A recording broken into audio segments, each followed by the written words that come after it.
everyone, welcome to Beginnings, the show that asks, where do creative people come from? My name is Andy. I'm the host of the show and a writer and performer based in Los Angeles, California. Quiet night here in the middle of the Omicron surge. Little arugula salad, little cleaning up cat vomit, little Metroid dread. And that's the Beck-Paragon household. How are you all doing? Good episode today. This is Logan Lynn. If you don't know who Logan is, let me read you his bio right now. Born in York, Nebraska, musician Logan Lynn eventually moved to Portland after a tumultuous childhood. His musical career began there when he was discovered by the Dandy Warhols. Since 1998, he's released over a dozen albums and EPs on labels like EMI and Caroline, hosted New Now Next Music on the Logo Network, and in 2021 was named one of the Out 100 in the Performers of the Year category by Out Magazine. And this is just a small smattering of his accomplishments. His latest album, New Money, is out now on Kill Rock Stars, and I recommend it. This was very interesting. Logan had, as I mentioned, a tumultuous childhood. I think that is perhaps too mannerly a word. We get into it, but I don't know. You can tell me if I was successful or not.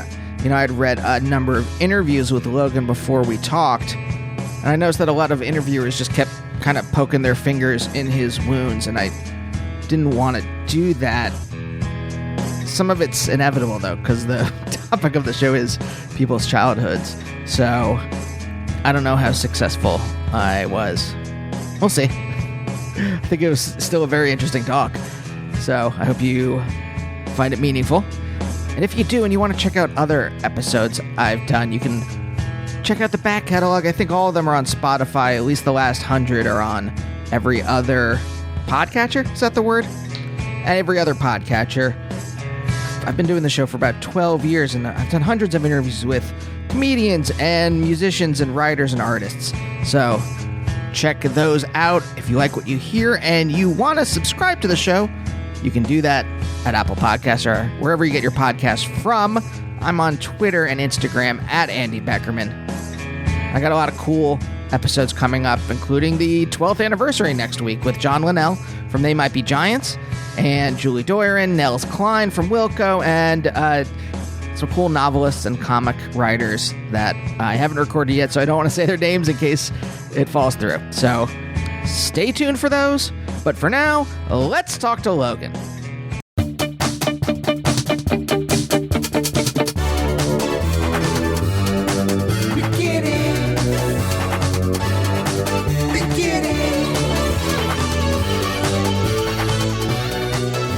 I was reading about your childhood last night, and I I'm not in the habit of like asking people to relive traumatic. Can we say traumatic? I think that fits. Sure. Yeah. Traumatic kinds of things. But there are, I don't know if you want to give the listeners just a little bit of an overview, because I have some other thoughts that maybe we can explore, because I was reading a bunch of interviews, and it seems like people like ask you the same questions over and over. Like they're just like, hey, can I poke this trauma in this specific area? Yeah, it's interesting. It's an interesting dynamic. I've been super open about my history as far as like being a drug addict. I think that was like really obvious for years and years because it was very public. And so when I got well from that, which is 14 years this March, I know we're not supposed to round up, but at this point I'm rounding up. I felt like it was important to also kind of explain like why I had been so publicly insane for so many years and why I had, been homeless and just all this stuff that sort of like happened to me with bright lights on me. I felt like deserved just a little bit of explanation. And so I really kind of had a coming out experience. I would say probably in 2000, 2008, 2009, 2010, right when I first got well. It was like very important to me that I lead with that. Mm. And then over the years, that kind of morphed into deeper dives around like, why were you using? Why did all this stuff happen? And I'm down to talk about it still. I always have been, but I think you're right that like, there's an interesting dynamic there where it does tend to be a centerpiece and people kind of go in the same direction now for quite a number of years. So the sort of the I think the baseline to understand just around my history is that I was born into a really conservative, rough Christian cults. I think there's really no other way around it. It was just like very anti-gay, very anti-woman, very anti-music, just anti. Like the whole thing was like, or anything magic about me as a child was really thought of in that church as satanic or wrong or whatever. Like there was like all this weird heavy stuff. And in the midst of that, as a really young person at the age of 7, I experienced sexual violence from a family friend. And that was unattended to. It was just like sort of, there in my life and sort of grew, I think, inside me, like that traumatic experience. That feeling of being disconnected from myself that happened at that time, I think grew. And so the space between me and myself over the years grew. I was in kind of like a drug-fueled trauma reenactment, I think, largely over and over, just because that was the only thing I had known. It was the thing that felt like home. And so I did like a bunch of unhealthy coping for years. And by years, I think, we mean 16 of those years. And it was hard and awful. And I was addicted to cocaine, crack cocaine, alcohol, anything to get it to stop, this sort of this feeling stuck. I was like in the experience and just like could not get out. Wait, do you mind if I ask just, I want to go back to some other stuff, but sure. When you like, what was the actual feeling? Like, was it a conscious feeling? I'm kind of curious about this stuff. Like, what was it like? Like my really minor, like thin 1% version of that is like, if I think about like mortality or something like that, like that's been happening more and more lately, has been this kind of just overwhelming, like, hey, you're not going to exist at some point feeling. And my, again, 1% version of running away from that is like listening to a podcast. All right. And I'm wondering if this is like a when you're running away from this kind of traumatic stuff, was it like a conscious thought and you're like, I have to drown this conscious thought? Or was it more of like a kind of bodily, like instinct, like whatever I can do to like, in the same way that like, if I feel, again, this is a thin 1% version, but like, if I'm like, if I have to go out in public and I haven't gone to shower or something like that, I feel kind of gross. And I feel like I have to like run away back home. Does that make sense at all? It does make sense. Yeah. My thing was like so tied up and twisted up with spirituality and with like a young child's mind and understanding of like eternal family and hellfire. Like mine was like, my abuse was really tied to that, and the secrecy around the abuse was tied to that. And so I think my whole personhood, like the whole human you see before you, was kind of like raised and formed around this misinformed idea of what had happened and who I was and who had caused it and what it meant. So all of that was like the baseline. And I think, the traumatic experience that I was in, I had a PTSD thing happening where it was like a reliving in my mind. It was almost like a TV show, and I was a character on the TV show, and it was playing and playing and playing. And the only thing that I could ever get it to stop playing was if I did tons of cocaine. Okay. And that was just like a kind of, was it a conscious thought? I need to do this cocaine. You can see how what a teetotaler I am. Yeah, no, this cocaine. Was it or was it really just like a kind of like? And there's a reason I'm going to ask this, and I'll sure. Was like a push, like a feeling in your body you just push away from? Oh my God, no! It's that I tried cocaine really young. I started experimenting with alcohol and cigarettes at like age 12. Went to other drugs progressively, and then by the time I was 14, had tried cocaine. And when I tried cocaine the first time, it took it all away. Okay. All of it. The Christian trauma, the fear of hell, the abuse feeling, the trauma cycle, this TV show that was playing, everything went away. And I learned like instantly that I could control all of that with drugs. And I really did. I did a really bang up job putting my humanity back together in this sort of artificial environment where, as long as I stayed a certain level of coked the hell out, all of this didn't exist. And at a certain point, it would have worked forever if cocaine wasn't so bad for you and crack, you know what I mean? Like, yeah. Like when it stopped working doing lines, I started smoking it. And that was just the end of the end. Like, you can't smoke crack and have your life like stay intact for all that long. And when my body started going out, like I had like a pretty traumatic medical thing that happened. I then started experiencing the thing that I had been keeping away, but it was like it had grown over the years. And when the cocaine left, the trauma had actually become quite a monster that needed attending to. Right. I mean, I don't know if you were in AA or not, but like the thing from my friends that are in it, you know, that they tell me it's like this, the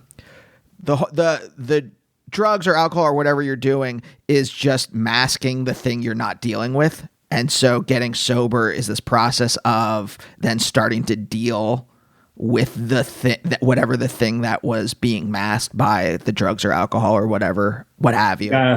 I think that's really right. And I was, I had like a mental health crisis that I was self-medicating too, right? It was like, had I had the right help, I probably would have found other ways of alleviating that trauma and getting medicated where I needed to versus like being my doctor myself with crack. Like that was like, I did the best I could as a young traumatized person, as a person who was like kicked out as a teenager and doing his best, but my best was just it was terrible, Yeah.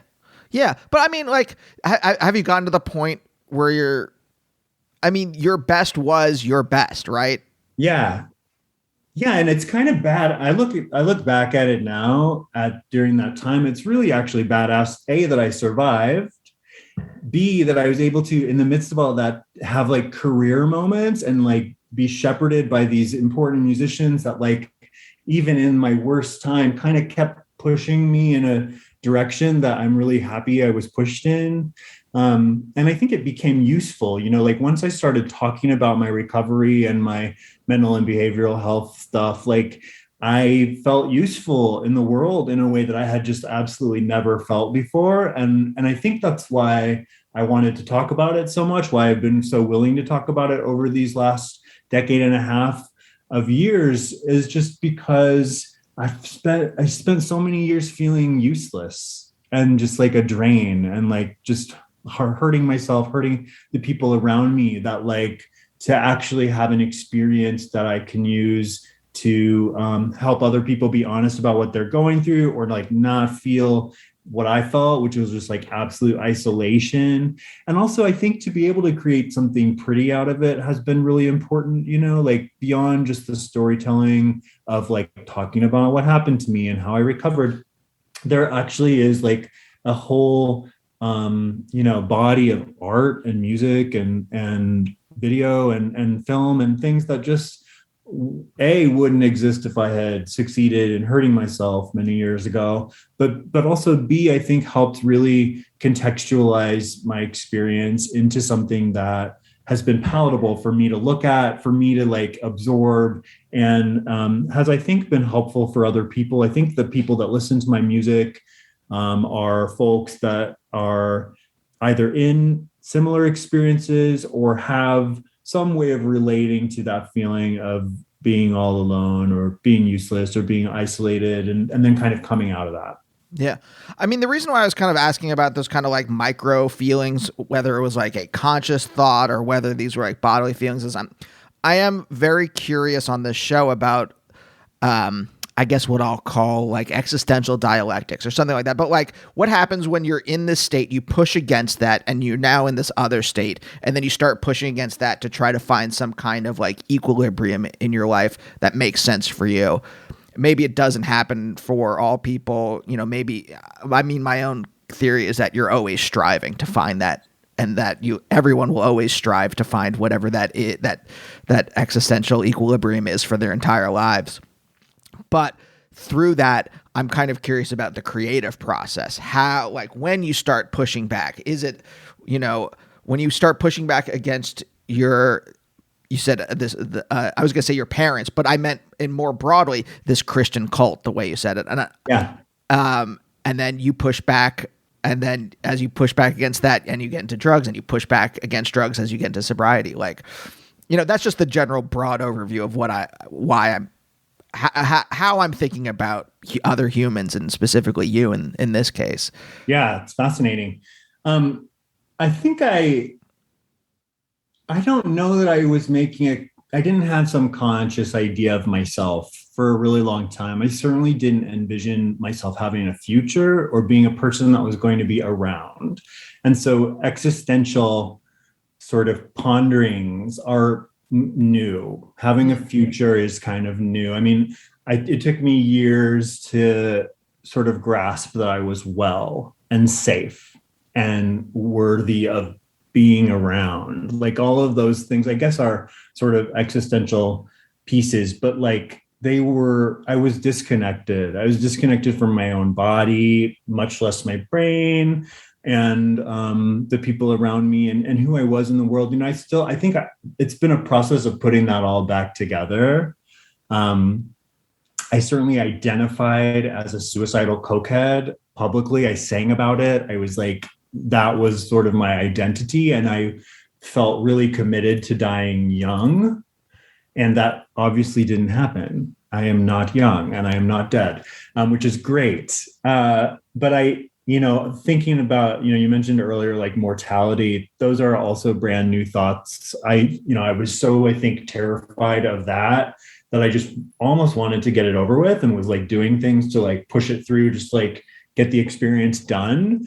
And then now I'm totally on the opposite side, where I do not want to die. I want to make sure that I'm doing things that are healthy and putting me in a place where like I have as much time as possible. So it's interesting to have been really on both sort of poles of that experience, like to have really wanted to leave, and then now to really, really genuinely want to stay, I think is an interesting transformation. It didn't happen overnight.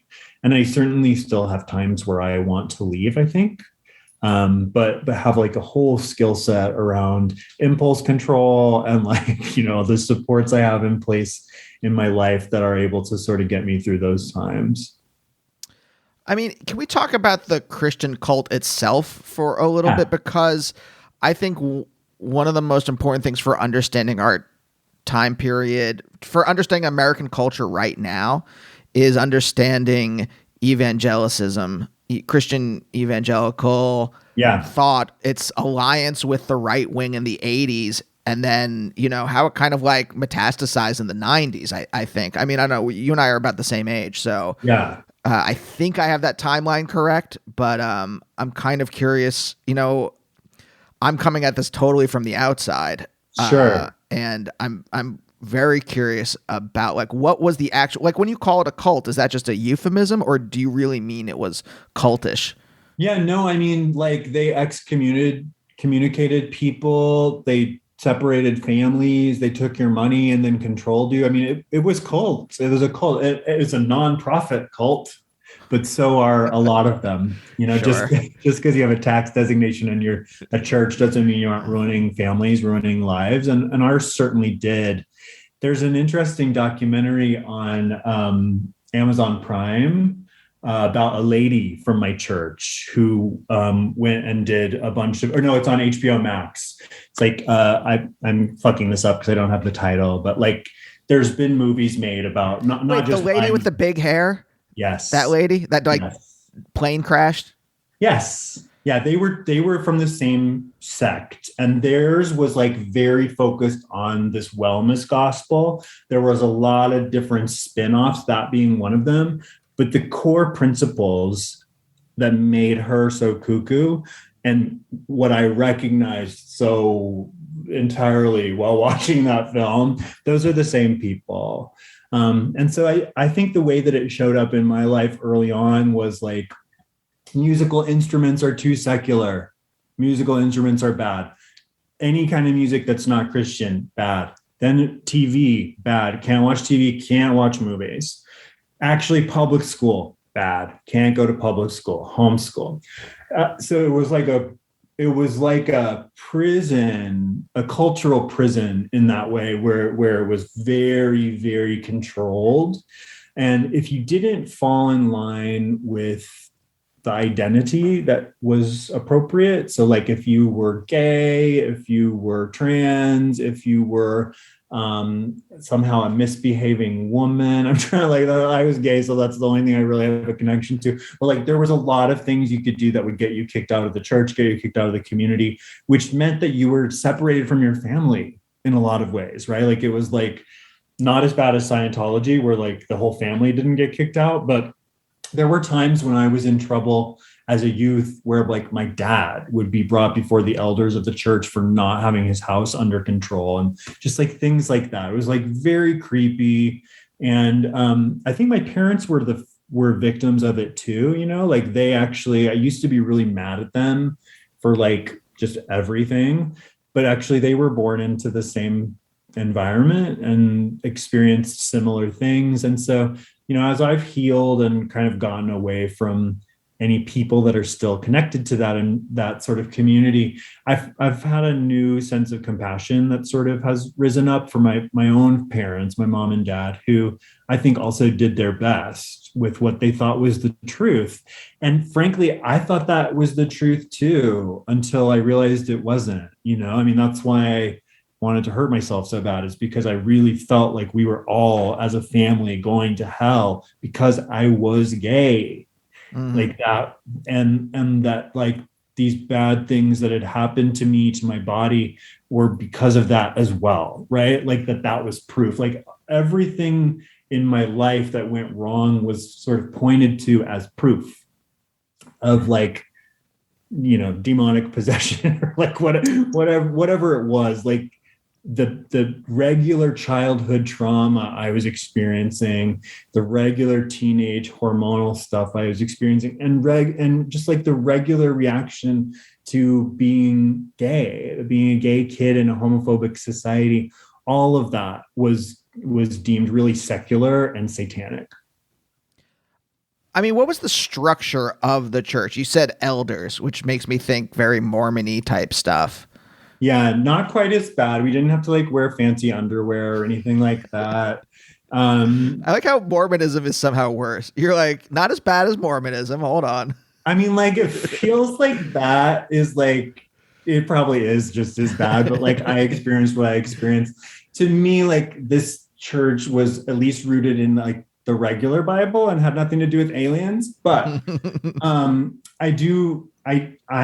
the structure was pretty typical. It was like, you know, you're not Baptist, but like may as well be a Southern Baptist church without a piano, because pianos are from the devil. Sure. There's elders that are sort of guiding the church. There's a minister, which my father was often in that role of the preacher, which had like a whole familial, like for his family, like we had to be a certain way. And then there's like the people who attend the congregation, and it's really about making money. And at the end of the day, like I think that's been what me and my family have come to at the end of it all, is that it really is an unfortunate business that preys on the lives of people who really need help.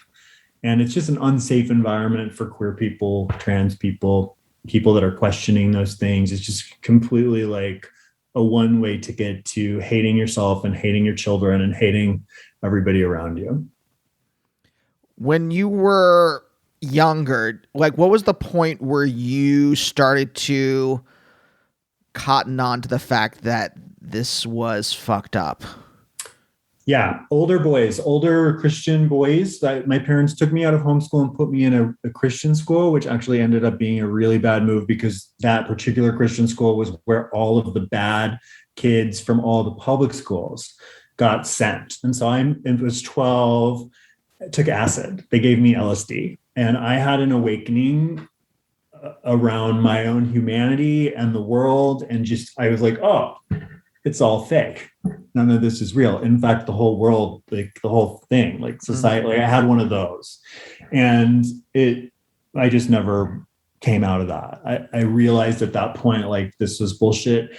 And I also got really close to the trauma at that point. Like I think when I took drugs that took down my guard, like acid or ecstasy or weird pills from someone's mom's cabinet, sometimes all of that made it where it actually didn't help. The thing that helped keep it away was cocaine, crack cocaine, and a lot of alcohol. Sometimes drugs were dangerous. I think especially like, mind opening drugs or any kind of drug that would provide some sort of personal clarity. I learned early on like that I wasn't into that. The other thing that there's a lot of stuff I'm curious about, but like, you grew up, this is York, Nebraska, right? Mm-hmm. It's from what I read online, it's a pretty small town, right? The Wikipedia says 8,000 people. I don't know if that's how big it was when you were growing up. It was 5,000 when I was growing up there. So it's grown massively since. And what is how big is the church in relation to the population there? Huge. And so there's a college there that is also sort of is absolutely connected to the church. So a lot of the people in town work for the college or work for the church at that point in time. I don't know what the dynamics are now. I went back a few years ago and it was on the front page of the paper that I was visiting. It was very strange. I went all around to all the old places.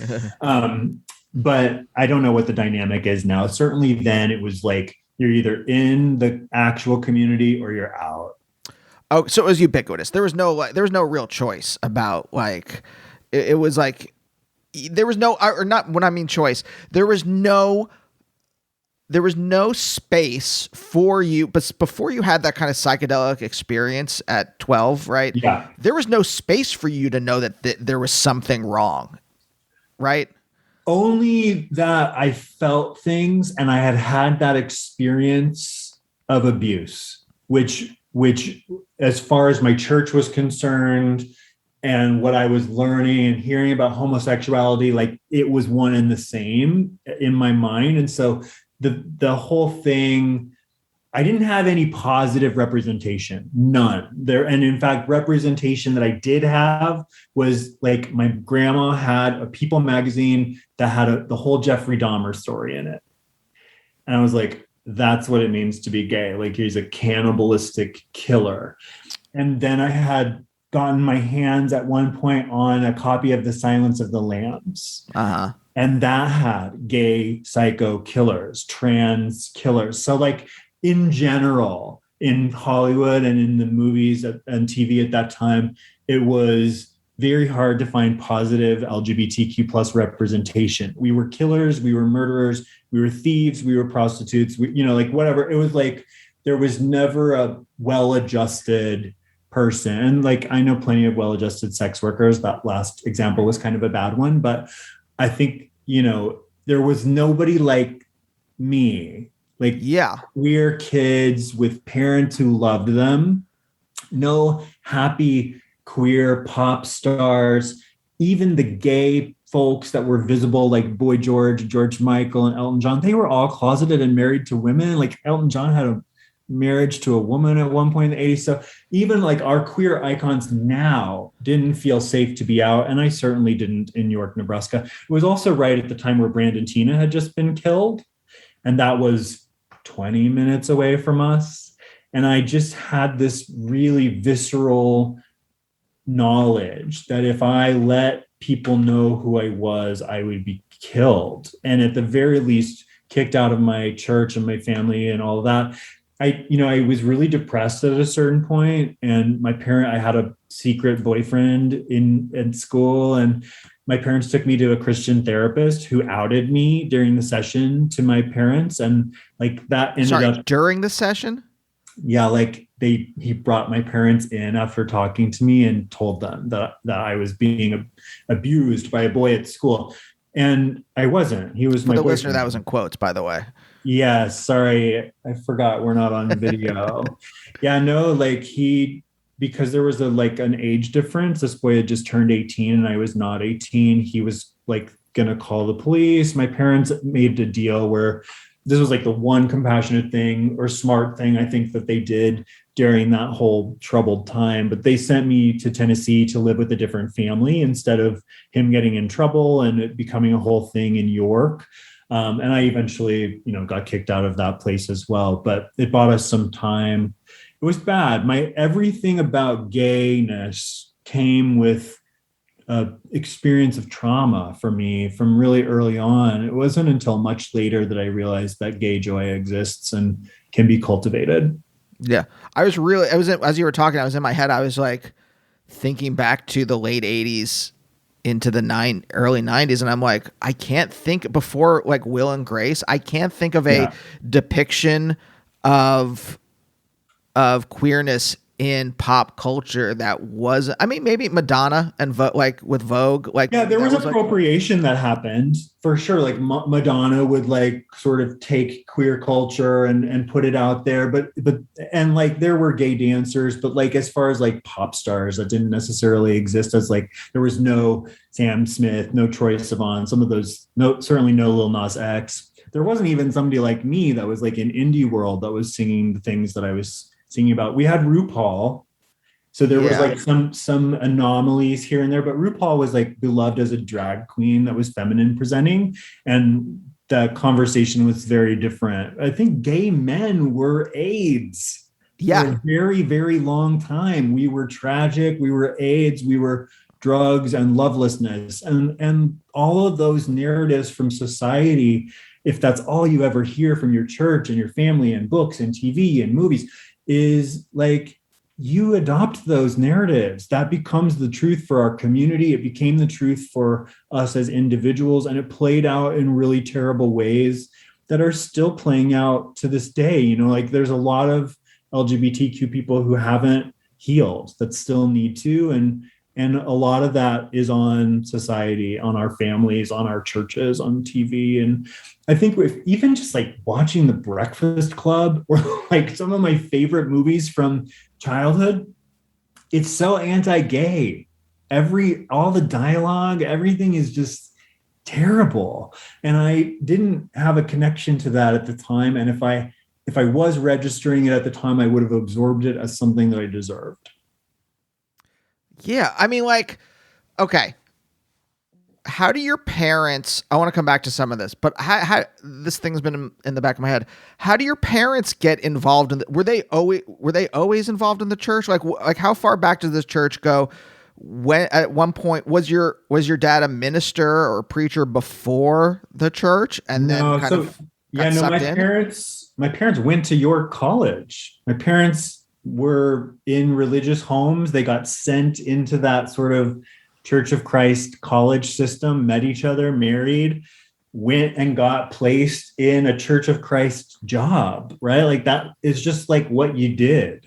Mm-hmm. And there was, I think in their minds, no other world that existed. They had no other experiences. Their families, their grandparents and parents were all part of this church. Their brothers and sisters and cousins, all part of it. And there just was no looking up. That was the truth. That was who we were. And I think I was really the first person who challenged that in our entire family, who made it absolutely impossible to look beyond what we were experiencing. And I did that not on purpose. That was not a strategy. That was just what happened in my life. And in retrospect, I'm happy that it did, because my family is really close now, and none of us are in the church, and we're all healed and happy, whole people. And I don't think that would have happened if the really gnarly stuff in my life hadn't sort of propelled it. So I have a little bit of gratitude even for the bad experiences of my youth, or like the mistakes that I made is so publicly and so vividly, just because it pushed us all in a direction that it ended up being better. Yeah, because I want to know if I asked that because I want to know if you had any kind of like inkling, if you ever got any kind of feeling from them of them struggling against this or pushing back against this like omnipresent structure in your lives. No, but they were certainly going through their own struggle to stay in. I think my dad was in a ladder climbing experience, just like any other profession, where he was like very much under pressure to be a certain way, be with certain people a certain way, and to have his family be a certain way. Like that was their big pressure. And I made that really hard from early on until forever. But I never saw them question God. That would not have been a thing that would have been allowed. I never heard my dad say a swear word until 2 years ago, maybe. And my parents are both really good people. Like that's the thing that's so messed up about sort of what happened to me, is just that like we could have been really great friends and we could have had a really great family growing up if they just hadn't been sort of twisted up by this ideology. And here's the other thing that I've been thinking about. I mean, American society itself is so overwhelmingly homophobic. Yes. Globally, actually. It's a global situation. It's like not just America. It's like America is actually doing better than a lot of parts of the world. I run this help run this .gay domain, which is like a global LGBTQ web domain. And it's been interesting to see like entire countries like reject just that. Like it's not available in China and places. So it's fascinating. But yeah, America is not known for its LGBT acceptance. Putting it lightly. But what the thing I'm curious about, is in America, how do you discover your queerness when everything, I mean, it's better now, right? But like, especially when you're growing up, pop culture is not giving you any kind of like indication. Like I was like really in my head, I was like, when does Paris is Burning come out? Because I know that like. And how do you get that as a young person in York, Nebraska? It was on HBO. That's the only thing that that was how I knew about Paris is Burning. That's how I knew about the ballrooms when I was a child. HBO would definitely not have been allowed in our home. Right. Well, that's the thing. So I mean, besides the fact that like America itself is overwhelmingly homophobic, when you're in a context that is even more controlling and more homophobic than American culture itself, how do you discover that, right? If you have all these indications, if you have everything pointing and at you saying like, this is not whatever. I don't want to even like. Yeah. How did I discover positive representation? Is that what you're asking? How did you discover it inside yourself? How do you like understand who you are as a person? Because I think that's the like that. I'm curious about this is like, this is my thought about it doesn't identity in general, right? It doesn't have to be about queerness. It could be about whatever your identity is. When you live in a country that like, or when you live in a society, or when you are part of a religion or a cult or whatever that denies reality, right? And you inside know who you are, or start having a glimmering feeling of who you are, right? How do you I mean, this is a dumb metaphor, but how do you push through the fog of that to really understand your identity, right? Understand who you are. I I identified with being queer really early on. I knew I was attracted to men really early on. I did think that was a product of what I had experienced for many years. So that part was hard. It was my sexual attraction as my hormones started happening as a teenager was very much tied to the trauma I had experienced. And I was also all twisted up. But there were things that I did to find gayness. So like when we would travel as a family, my dad did this strong family seminar. We traveled a lot where he would preach. We would always go to the local shopping mall. And I told my parents that I loved books. I did not love books, but I loved Walden books because I could go there and they had Out magazine, the Advocate magazine, Playgirl magazine in one little section. I would grab like whatever normal magazine, put a gay one in there and look at gay stuff, positive gay stuff. I remember doing that over and over and over in every mall. And it was dangerous and weird, but that was, I think for a lot of queer people, Out magazine, the Advocate magazine, those were the only ways of finding out LGBTQ news, health information, finding each other. There was the whole back page where you could find each other. And I just remember really realizing that I wasn't alone and that there were other gay people and that we weren't all psycho killers. And surely not every single person in these magazines experienced sexual violence and is going to hell, right? There were just things like that I think over time I started to just accept and identify with. And then when I left the church, which was really early, I was 14, I met actual gay people, gay drug addicts, gay people that were like me, older gay men. None of that was particularly healthy, but it was certainly gay. And it was certainly not psycho killer gay. And it was not, you're going to hell. It was people that were going to dance clubs. I fell in really early to the 90s rave scene in Kansas City and met Gay Joy there. I think that was really where I realized oh, I'm a raver actually. And that was all rooted in dancing and music and sparkly stuff. And that I think sent me down this path. Early on as a child, I remember also identifying with the Purple Pine Man and Skeletor and some of those very gay. Yeah. They were still villains, but they were kind of admirable or something. And I think I still somehow identify as a cartoon gay villain in some ways. Do you know James Adomian, the stand-up? He has a wonderful bit about gay villains. Oh, cool. I'll check that out. Yeah, he's a wonderful impressionist, so he's able to kind of do the voices. Cool. Yeah, he's great. So, okay, I mean, all of these questions, again, I'm not trying to poke your trauma. I'm trying to understand how you developed as a person, because I want to know how your creative life, as you are realizing who you are as a person, you are getting this pushback from the church, and I'm using pushback. It's compassionate. Term. It's a compassionate reframe. it's maybe not the correct term, but do you know what I'm saying?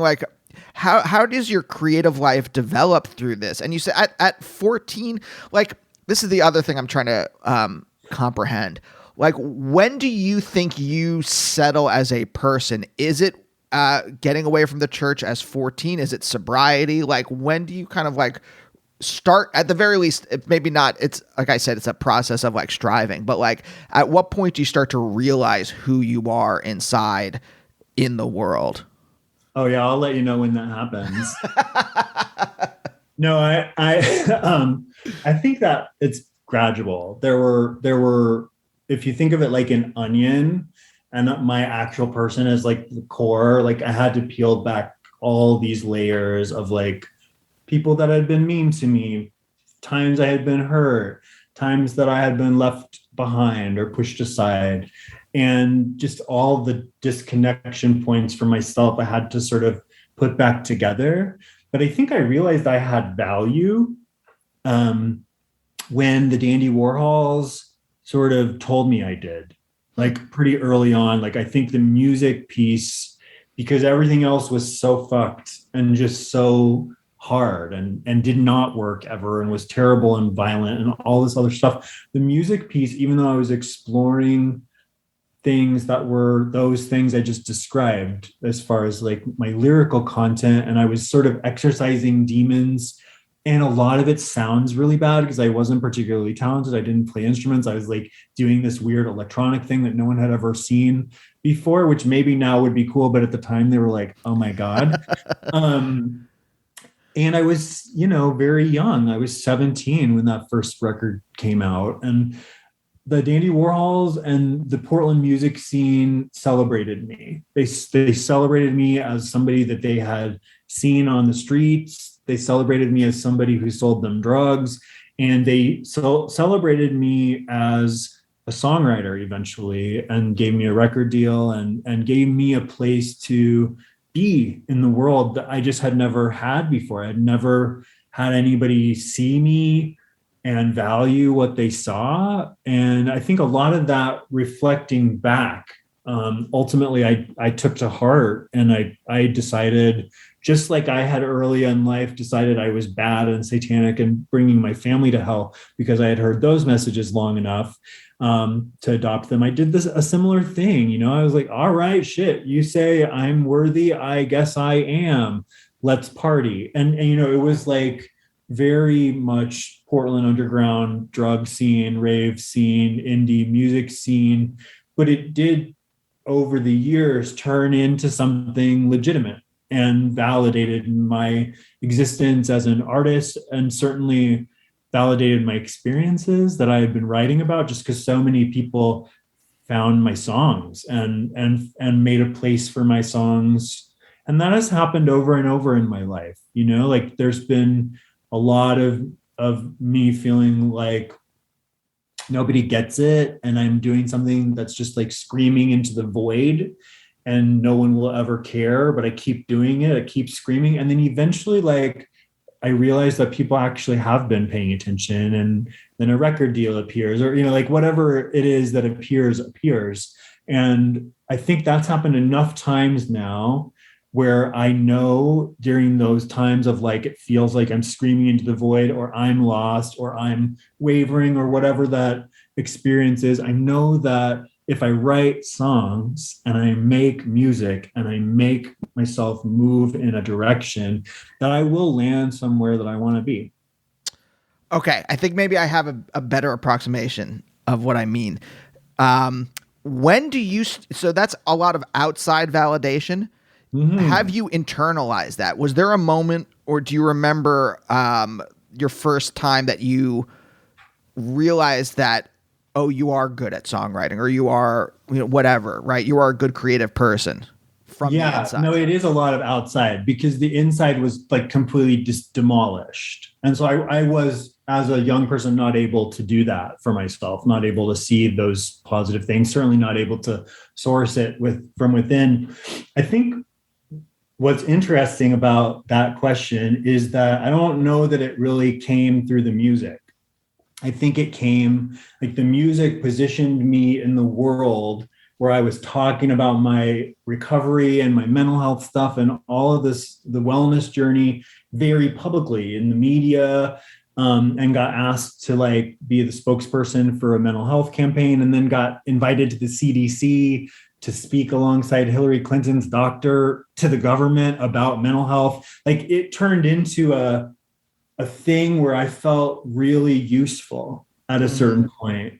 And I think that's where that happened. I think I had a moment where I was like, okay, this I can do. This stuff that has felt like an albatross around my neck is actually a ticket to somewhere better. If I can contextualize this experience in a way that helps move the medical industry forward, or the mental health advocacy sort of community into a new place of coming out versus hiding, like, to me, that felt really useful. And I watched a lot of that change happen by way of that work. I think, I won that national council award for artistic expression or excellence or something in 2017. And that was all about how I had taken my traumatic experience of mental health struggle, trauma, made a record, made a platform for other people to sort of also do the same. And that was, I think, the first full circle moment where I was like, cool, great. Like that suddenly felt useful. I felt useful and I felt brave. And like I had done something that mattered. And from there, I think I took that feeling and saw myself differently. I was like, I can do all these other things too. And that led to a different experience of songwriting. I tried different things that I would never have tried before. And I'm having a full circle moment like that now with Kill Rock Stars, where like this label that I grew up listening to and feeling inspired by the artists on their roster and just feeling a connection to has again made a place for my songs, a home for me at the label. And it just feels, I think that same feeling I got around like, my story being useful in mental health, I'm now having sort of currently with my songs. I'm one of the things I'm trying to, sorry, I'm like stuttering a little bit because I'm trying to figure out how to put this together. But I saw Hannah Gadsby do Nanette before, like years ago at Margo, and she the feel like when you see her do that show and she gets towards the end, she's really feeling those emotions. And I remember someone saying that like when she is done with doing that show, she goes back and she like has to be alone for a little bit because she's like conjuring up all these feelings in her. She's not just like, it's obviously a performance and she's putting her trauma out there, but she's not divorced from it. Sure. So like when she brings it up, I'm curious about like your own, because it's part of your public persona. Yeah. Right. And also part of your creative life, is how do you having this as part of this, of your actual, having this trauma as part of these things, how do you deal with that? Does that make sense as a question? Yeah, I get it. Yeah, I'm a little overexposed in that way. At times I feel that way. I have felt that way before where I like gave away too much. That press tour we did around the record that was all about surviving suicide or, like that was hard. I didn't want to talk about suicide anymore after that for a long time. But the reason my creative life exists is because it's the response to this other stuff that I've gone through. Like there is really no songwriting without the trauma piece. And so it's always been sort of the other side of the coin. There's never been a compartmentalization for me. And I think I have a skill set now much, much better than I did as a teenager and in my 20s around how I share what I share and with who and where. I think in the 90s and early aughts really felt like I owed the world a full, unfiltered mirror into every part of my brain and my experience. And that's just not real. And I honestly kind of wish I hadn't done that. And over the years have learned how to write about personal things in a way that keeps me safe. I don't trigger myself anymore. I don't make art specifically to shock and trigger myself or other people, which is different. I think for many years I was using my art and my songs and my videos as a way of like pushing back on those specific things that had hurt me. And I was, in some ways, looking back at it, I was doing that trauma reenactment bit through my songs as well, songs and videos. And that's very obvious to anyone who watches earlier videos or listens to my songs from those early days. I think that's no secret. But the new part of still feeling like I can be that person and in my entirety and own all of that. But actually that's sort of that trauma, that historical reference point is actually why this sparkly gay joy matters so much now. Like, to me, I'm able to sort of exist in both. There's no denying that this happened, that I was formed in this environment, that I reacted to all of that, how I reacted, and that it took me a decade to unwind all of that. Like, that's the reality. And now I'm here and I feel genuinely happy. I'm experiencing genuine success and feeling like I have actual places at tables that I never felt like I had a seat at before. And so it would be wrong of me to not feel the added gratitude of like, yeah, but remember this over here, that was so bad. And like, I don't think I'll ever lose that. And there's certainly a record of it. Nobody who experiences my music in its entirety as far as a catalog, it's never going away. And so I think I own that piece. And it informs how I am now still, but just in a different way. Like, my records are, I think my songs are still about sort of my inner experience, but my inner experience is much less tortured. So in the same way that like you were constantly getting from the church and from American society negative depictions of queer people. Yeah. You're also getting from your church, I don't know about negative depictions, but like in your creative life is also kind of cut off because you said like, right. You said musical instruments were satanic in some way. Yeah. Too secular. Like, we were an a cappella church. So I think, something I'm trying to like figure out in my mind. And I mean, maybe I'm being a little too like, I do a lot of armchair psychology on this show, but like, yeah. I'm trying to think about like if like, that's how do you discover your creative side, right? If that stuff is cut off as well, right? It looks like, when you're a kid, a lot of your identity is like put into like a veal box. Yeah. Right. Does that it's a very dumb metaphor, but like, no, it makes sense. Yeah, no, I found loopholes, man. Like, the way I had a desperation for music and movies, like it as a teenager, especially 12 to like all of sort of, I'd say maybe I was a young teenager, but like starting around 10, I really needed to see movies and listen to music. And we had a subscription to Focus on the Family, which was like our church's like weird James Dobson nonsense. And they put out a magazine each month called Parental Guidance, which was like warning parents of the bad music that was coming out. And I used that as sort of like a shopping list of things that I wanted to listen to eventually.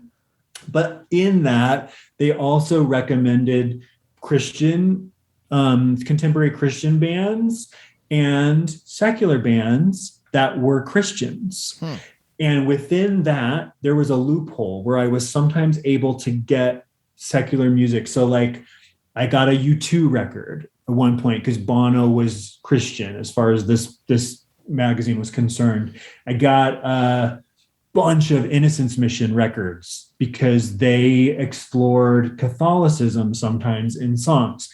I was able to convince my parents that Jesus Jones was a Christian band jonesing for Jesus. I did things like that to really sort of work around the rules until I discovered shoplifting, and then it was on. And then I at those mall experiences we were talking about, I stole CDs and put them down my pants. And then when we got home, would take the actual disc and put it in an Amy Grant CD. That I got away with that shit for a long time, but eventually did get arrested for shoplifting. And that was the end of that. What was that? Was that a pivotal moment at all? There's the getting arrested. Because I think about you're doing this almost out of necessity, right? To try to get around these like very strict rules. Yeah. And then there's like a very solid consequence. Yeah. That's the only thing in my head that like it like. Yeah, no, I got in trouble a lot. Like Oh, I okay. started getting in trouble a lot. And then my parents would find the stuff. And then, that morphed into I started doing drugs while I still lived in their house. Like it was a bad, bad scene. But the early on point where I was hiding just the stupid stuff that they're so embarrassed about now. Like, why did they not let me watch Edward Scissorhands? Because I wasn't 13. Yeah. Meanwhile, I'm like smoking cigarettes and taking shots. So like it was like there's a disconnect between who I was and how I was perceived, until all of that kind of came to a head. There was the therapist really fucked it up where like the therapist told them everything. Then I moved. And when I came back, I was, a full blown alcoholic, drug addict. Oh, okay, okay. So it was constant. It was like a constant, like trying to push against the walls of this box that you had been put in. Oh, yes. Yeah. If I can't hurt myself, I'm going to make it miserable. Those were sort of the options that we all had.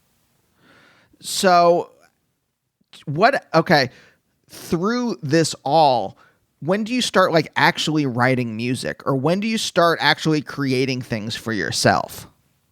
I always wrote songs. So as like my mom has lots of tapes of me as like a baby toddler, just like rewriting the lyrics to Christian songs, and recording those. And then like in the 80s, there was like a thing where you could like go to the mall and they had like recording studios for regular people. Yeah, I think I remember that. And you could like record Straight Up by Paula Abdul with your little brother and then shoot a music video. We did a lot of that, like a lot. And I was obsessed with Kids Incorporated, where part of my trauma response was a disassociation, like where I really dissociated and had sort of convinced myself I was like a TV character, and all of this stuff that was happening to me was like a Kids Incorporated episode. And like we moved at one point, I told everyone I was moving to go on Kids Incorporated. I was a crazy kid, but those were sort of coping mechanisms. And in that, like that turned into like my parents like building me a stage in the garage and doing shows with my brother. And I went to my cousin Scott's house one Christmas, and he had a recording studio in his house and had a Casio SK1 that he taught me how to play. And then they got me a Casio SK1 for Christmas. Like it was sort of like step by step. But once I got that Casio SK1, I started writing bad songs on it, and that never stopped. Okay. Okay. So that's the core kind of creative experience there. Right. Yeah. And that first record, like I'm so embarrassed that it exists. It's terrible. I'm trying to do the right thing and talk about like issues, but I do it terribly. Like just the whole thing is so bad. But in 1998 and 2000, like during that sort of 98, 99, 2000, it was brand new. It was before the Postal Service came out. Like nobody really had heard that before. And the Portland music scene did embrace that, as did San Francisco music scene. Like I found people that liked it enough to work with me. And then Postal Service came out in 2005 or 2003, maybe like something like that. And then suddenly people were like, oh, context. And then a wider audience like understood what I had been doing since 98. And I re-released things and put out a new record. And that really was when I got signed to EMI. Mm-hmm. One last question. You said, I think that your dad was doing something strong family. Yeah. Strong He did family. is a traveling strong family seminar. Uh-huh. What is that? And it was like a preacher, like the old school traveling preacher, but it was focused on the family. It was like, all about how to be a good dad, how to build a strong home, how to have obedient children, just like the main sort of Church of Christ protocol for family. And he was a figurehead. My dad is really likable. He's like a good speaker. People love him. He was a star, growing up. Like I always felt like we were famous, our family. And I think that was an interesting thing too, to have that pressure of like, not only was I hurting and acting out, but also everyone was watching. And I played that out in my adulthood as well. Did you go with him on these tours? I did. Yeah. As a very young person, we went as a family. Yeah. Stopped doing that. He became like a college president of the Christian college system. He was like very involved, which is actually how they came to Portland. Like he was president of the Christian college out here. And so there was less preaching, which was good. But I was already out of the house by the time that simmered down. Yeah. No, I was just curious about that because I'm like, there are not just like playing music, but like you do have examples. Like, a lot of people, this is like passe at this point, but a lot of people have said that being a preacher or being a minister, there are analogs to being a comedian or being a musician or something like that. It's not that far away from. It's no, the you're same thing. Performing. Yeah. Yeah. So like you did have, he's on tour. You do have these kind of like little examples in your life that kind of like do point you in a certain direction. Totally. And I really did believe that while he was having that experience, I too was a child star.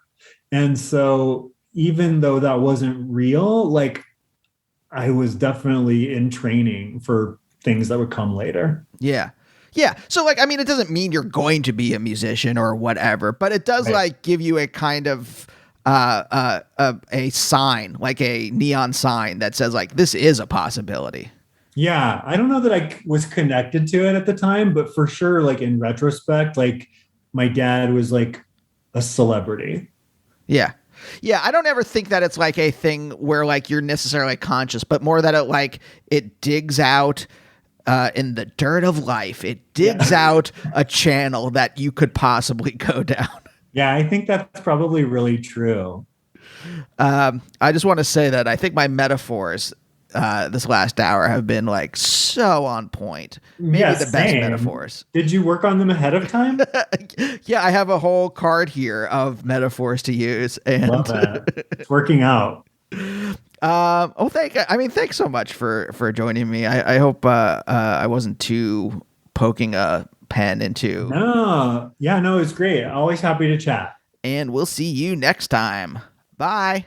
Bye, oh bye, oh bye, oh bye, oh bye, oh bye, oh bye, oh bye.